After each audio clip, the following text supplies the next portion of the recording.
Hello everyone, it's Becca from Becca Books and Bujo, and today it is time for another Read It or Not challenge.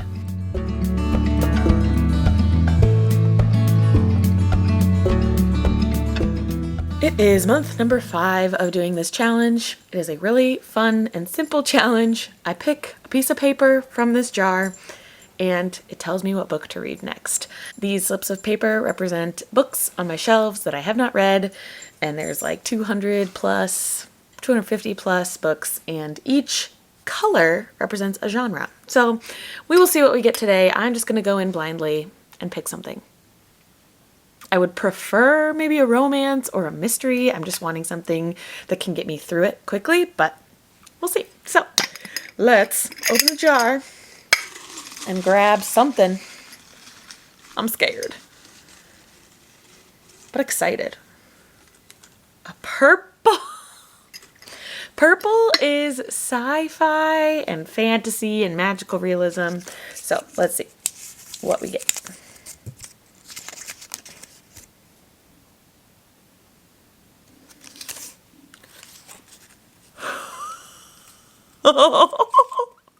Okay, I'm actually okay with this one. So this is Manacled by Xin Liu, and this is a Draco Hermione fan fiction, which I'm not mad about. It is a book that I have on my Kindle, and I downloaded it because it's just a fanfic, and it's available. I don't even know where I got it, but okay. This is a long book though. I think it's like 700 pages or something crazy like that. So we'll see how much of it we can get through. But I am actually excited.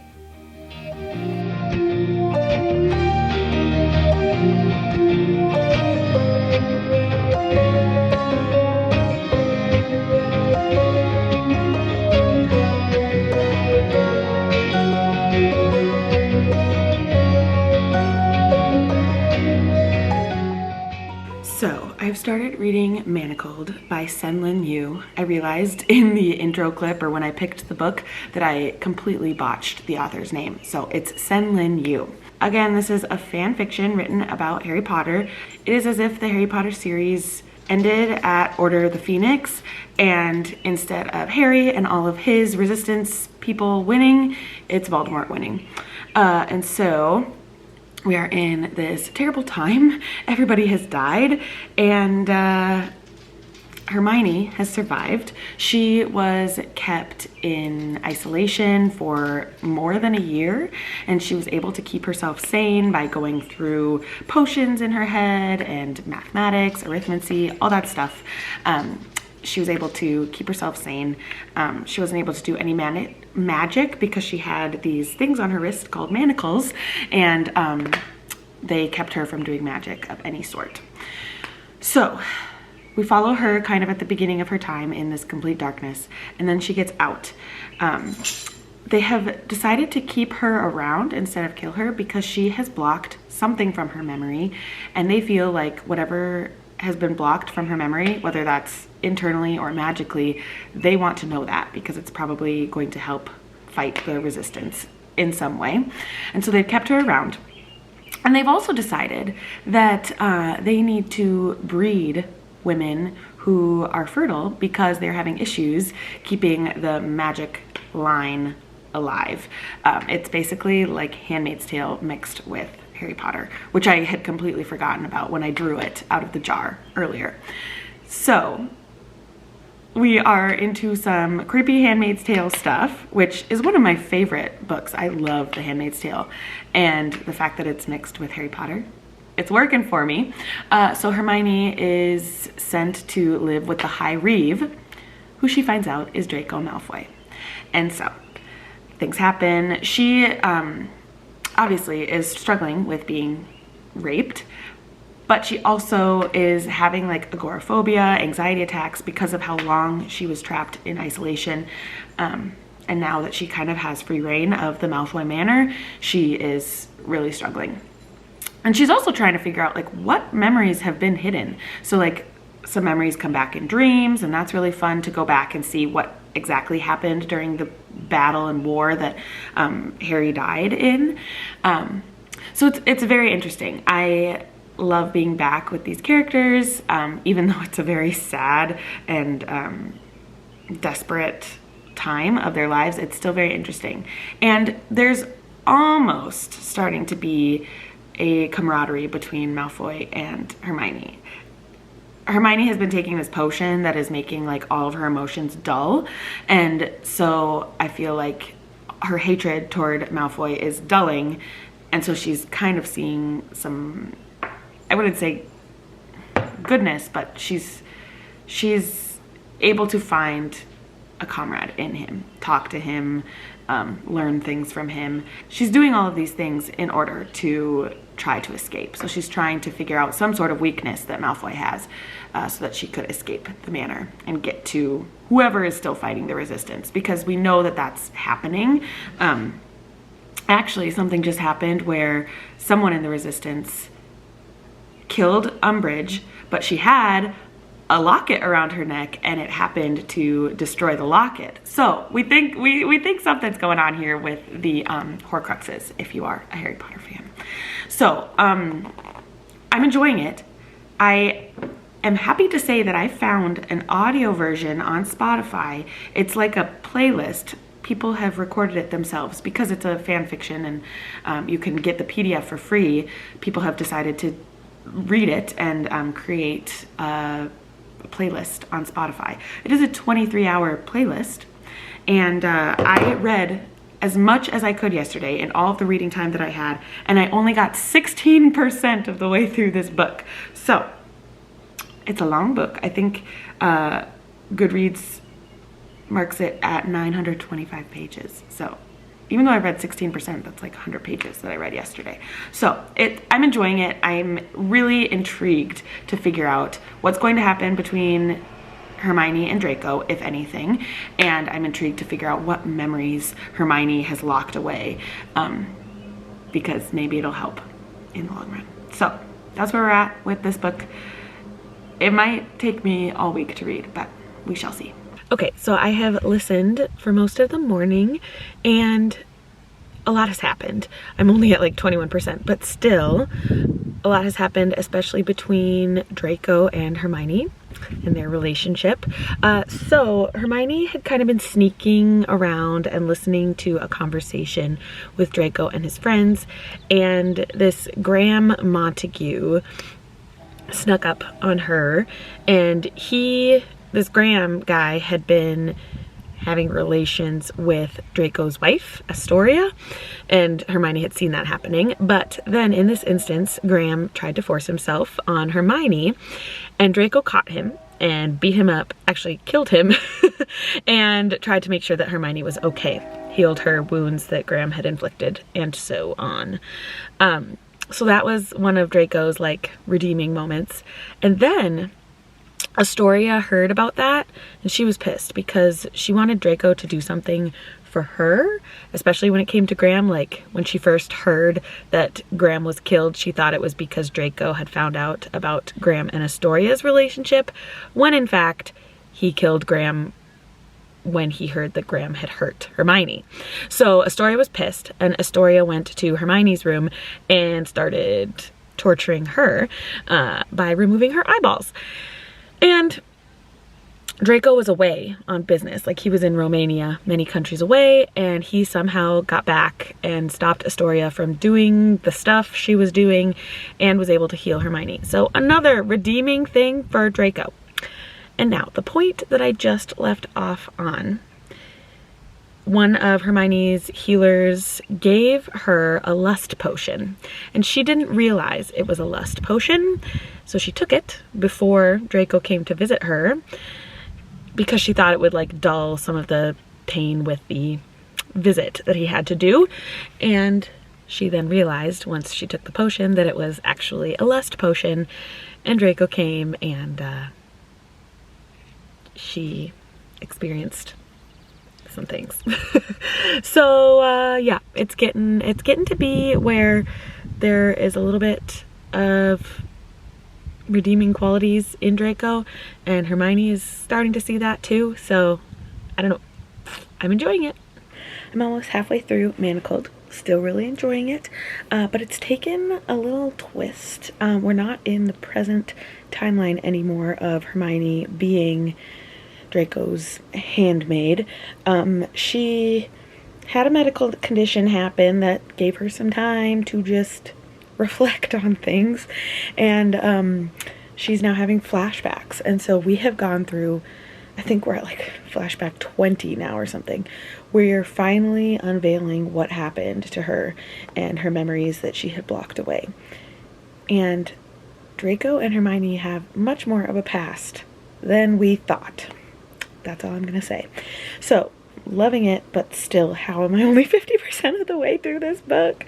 I feel like I have been listening to it nonstop, and I'm only 50% of the way through. But it's still really fun. Again, love these characters. Love where Senlin Yu is taking this and the mashup between Handmaid's Tale and Harry Potter. So I'm now about 75% of the way through Manacled. And let me tell you, when I reported that I found the audio version on Spotify and it was 23 hours long, that was at 60% of the way through the book. And I couldn't find the rest of the audio on Spotify, but luckily it was on YouTube. And so I started listening again at that 60%, and now I'm up to 75. It's probably like a 40-hour audiobook or something crazy like that. This last chunk since I've updated you has all been flashbacks, and it's been really, really exciting because we are getting the Battle of Hogwarts again, but a very different outcome because we already knew that Harry had died. So we're seeing how the Order and the Resistance have tried to get Horcruxes, but it hasn't worked, and how Severus has been playing double agent. It's very, very exciting and entertaining, and I've loved it. I've loved it. I am a bit obsessed, I think, because I can't stop listening. So I'm gonna go back and listen to more. Hi, Mabel. Hi.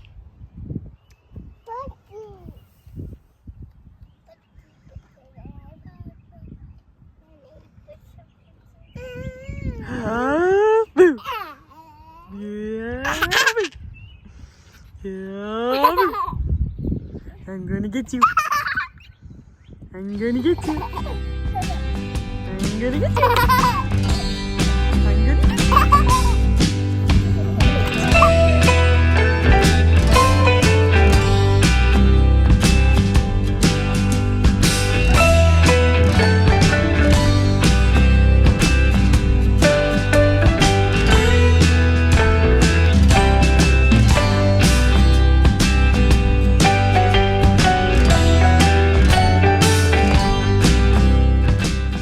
So I finished Manacled and absolutely loved it. I gave it 5 stars. I have never read a real fan fiction, I don't think. And so this was an awesome experience. Senlin Yu's imagination and creativity is really, really good. I was super impressed with where they took the story, and I loved it. And I'm a big Hermione fan. Anyway, now we get to pick another book. I thought Manacled would take me the whole week, which it took me 5 days. It's a long book. It's like 900 some pages. But we get to try to pick another book and see what we get. I don't know. I kind of like when I DNF a book, honestly, because I get more off my shelves. But let's see what we get with this pick right here. Another purple? Are you kidding me? I can't get away from the fantasies. Let's see. What is it? Ha! Iron Flame. Already read it. So I can take that one out and draw again. I don't want another purple. Nothing against fantasy, but I have just read so much fantasy and romantasy. I'll link the vlog where I read Iron Flame. What's this? Orange? What is orange? Is that historical fiction? Maybe? Right. Let's see. Is that upside down too? Don't look at me. Look at the paper. Oh, ho, ho, ho. Okay. The Other Einstein by Marie Benedict. Let me get it. Here is my historical fiction shelf, and because Benedict is right at the beginning of the alphabet, here it is. I was thinking I was going to buddy read this with my friend Molly, but I don't think that is going to get to happen because I need to read it quickly for this vlog. So instead of a book about Albert Einstein, we are following his wife, which I think she was attributed to a lot of Albert Einstein's work, maybe. It says, what secrets may have lurked in the shadows of Albert Einstein's fame? In 1896, the extraordinarily gifted Mileva Mitza-Maric is the only woman studying physics at an elite school in Zurich. For her, science seems like an easier path than marriage until she falls in love with fellow student Albert Einstein. Charismatic and brilliant, Albert promises to treat her as an equal in both love and science. But as Albert's fame grows, is there room for more than one genius in a marriage? I've heard really good things. I'm excited to give it a try. I hope I can find it on audio.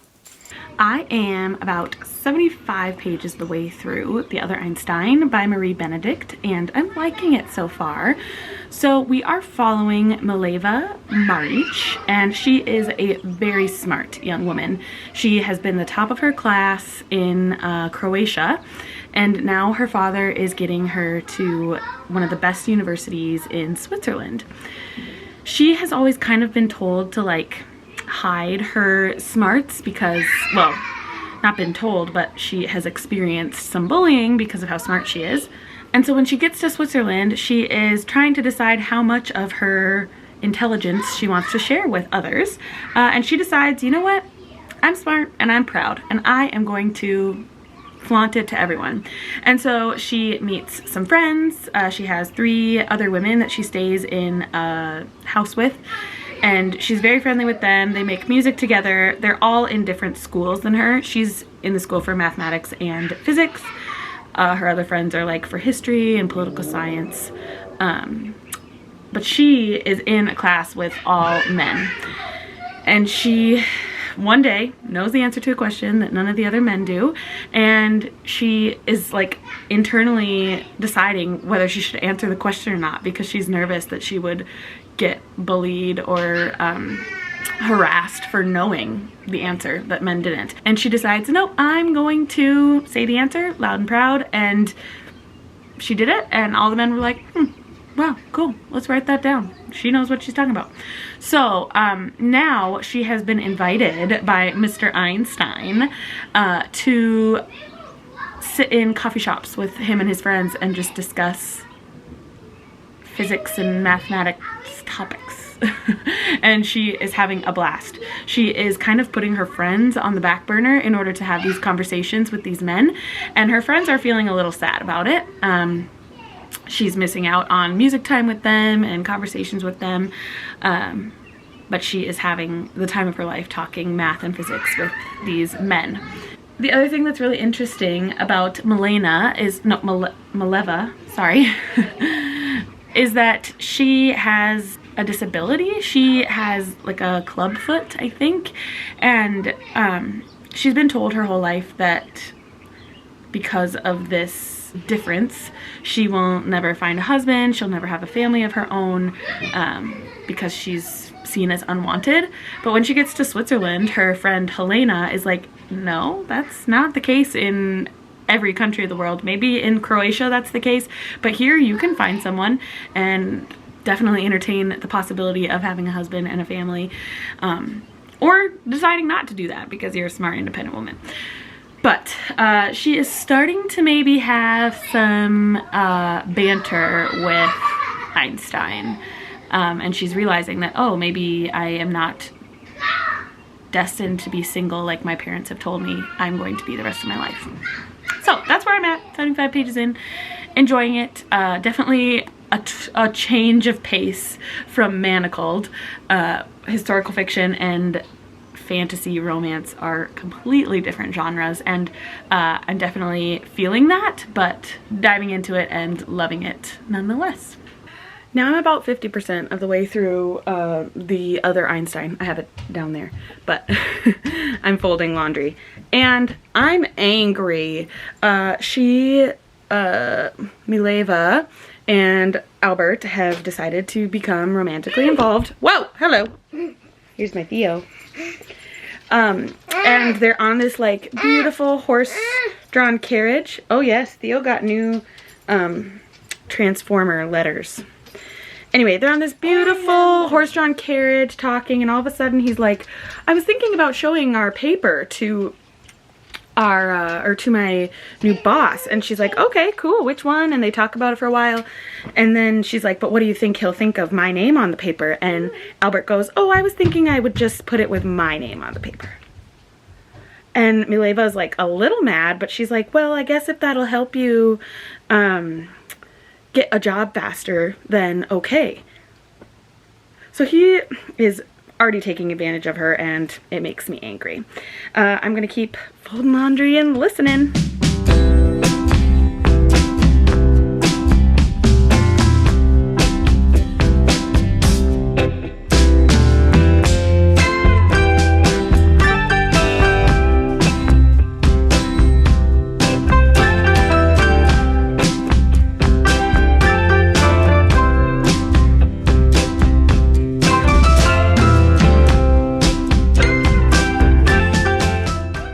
This made me mad. I am just so frustrated and sad for Mileva. So, okay, yeah, I finished the book. And I just feel so upset that countless times, even though Albert Einstein basically ruined Mileva's personal and professional life, he kept calling her selfish and saying this was all her fault, and you drove me to have an affair, and it's really for your betterment that I don't include you on all of these papers and yada yada. I'm just flabbergasted. It's disgusting. And it makes me hate Albert Einstein. She did write in the author's note, Marie Benedict, she said, I don't mean to, how did she say it? It's not to diminish Albert Einstein's contribution to humanity and science, but to share the humanity behind his scientific contributions. It wasn't all him, and he was kind of a jerk. That's all I'm gonna say. Let's see, we have like a couple more days of this challenge, so let's see if we can read another book. This might really be a bad idea. Whoops. Throwing papers around. But I just really love the idea of getting more books off of my shelves. So even if it's a DNF, it's a win. Let's try this one. A blue. I have been wanting a blue. I've been wanting mystery thrillers. Let's see. Upside down. What does that say? One Mistake by Rona Halsall. I think that's on my Kindle. Let me check. Yep. Looks like it's probably a domestic thriller. Here's the cover. Can you see it? Kind of. Barely. But the little tagline says, how far would you go to protect your happy home? I think I can finish a thriller in that short amount of time. It says, a totally unputdownable, gripping psychological thriller. How many pages are you? Of course, it's one of those ones that doesn't tell pages. Oh, here it is. 305. I can do that in a couple days. Okay, yay! I really wanted a thriller, so this is great.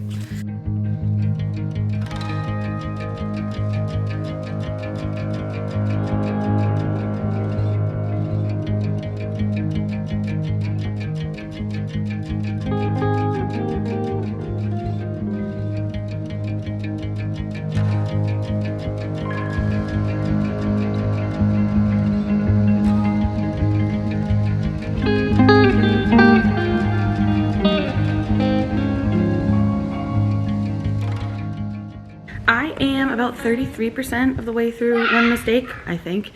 And it's, I maybe not like super amazing, but still intriguing to me. So we're following a woman named Sarah, and she has a husband and 3 kids. She's always mostly stayed at home because she got pregnant with twins and had to stay at home with them. So her husband has always been the breadwinner. Well, now he has lost his job. She's decided to go back to work, and they find themselves in some serious financial trouble. And then someone tries to help her out, and it seems a little dicey. Like, it's someone from work, and he's wanting her to go to like social functions with him, and not anything romantic, but just to have someone there to kind of give him some pull with like investors and yada yada. So that's how she is paying him back for this financial trouble they got into. And there's also some inkling that her husband is having an affair. So I don't know where this is going. I thought it would be more like there was going to be some sort of murder, or I don't know. But I guess not all thrillers include a murder. So we shall see. I'm gonna read most of the day today. It's a Monday, and I'm actually home with the kids because they don't have daycare today. Our daycare lady, our wonderful daycare lady, is still recovering from her surgery. So I'm home with the kids most of the day, and they're doing a really great job playing together. So I should be able to read as much as I can on the Kindle today. Oh, interesting. Oh, we probably shouldn't play with those. We decided to come to the library, so I put my I love my public library shirt on, and we're playing in the kids section.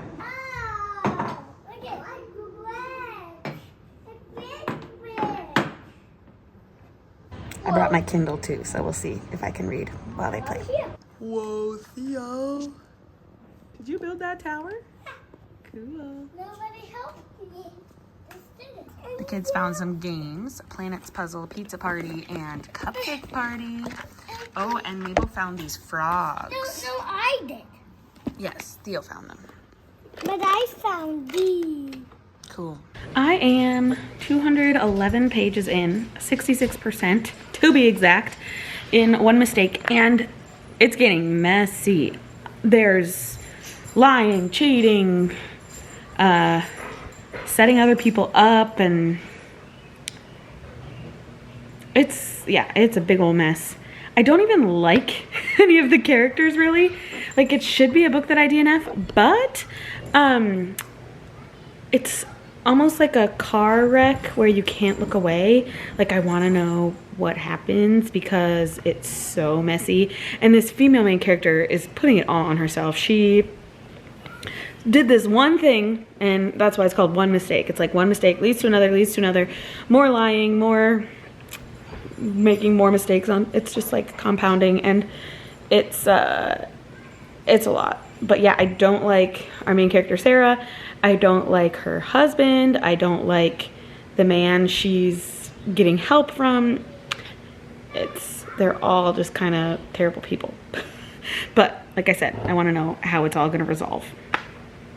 So that's all I can tell you, really, because I don't want to give away the plot, in case this is one you'd like to try, if that all sounds exciting to you. It's interesting. It's like past anything that I can really imagine, because it's like people taking advantage of, like, drugging other people. So it's very out there. Some illegal things going on with jobs, and yeah, it's hard to imagine, but like it's also kind of fun to read about because that's something I would never experience in my real life, right? So yeah, I'm gonna keep reading. The kids are outside playing with Willie because I've just had a day with them, a full day with them, so they're spending some time outside. It's beautiful weather in Minnesota. It's still like 80s, and I'm just gonna sit under the fan and read. I finished One Mistake, and I think I'm gonna land on 3 stars. It was intriguing. Like I said earlier, I couldn't look away. I wanted to know what the point of it all was, but in the end it was just kind of yucky, and people were manipulating other people, and I just didn't really get the point of it.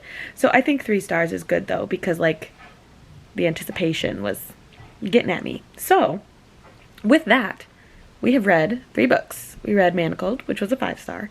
We read, what was my other book? Oh, The Other Einstein, which I ended up giving 4 stars, and we landed on a 3-star with 1 mistake. So, that's okay. Again, 3 books I got off my shelf. This is maybe the most successful, read it or not, in that I've read all of the books that I drew. That's pretty good. Didn't DNF any. So, yeah. I'm happy with how this episode went. Let me know in the comments if you have read any of these books and what your thoughts were on them, if we agreed or if we disagreed. It'd be great to have some bookish discussion down with you in the comments. Thank you so much for watching, and I will see you in the next one. Bye!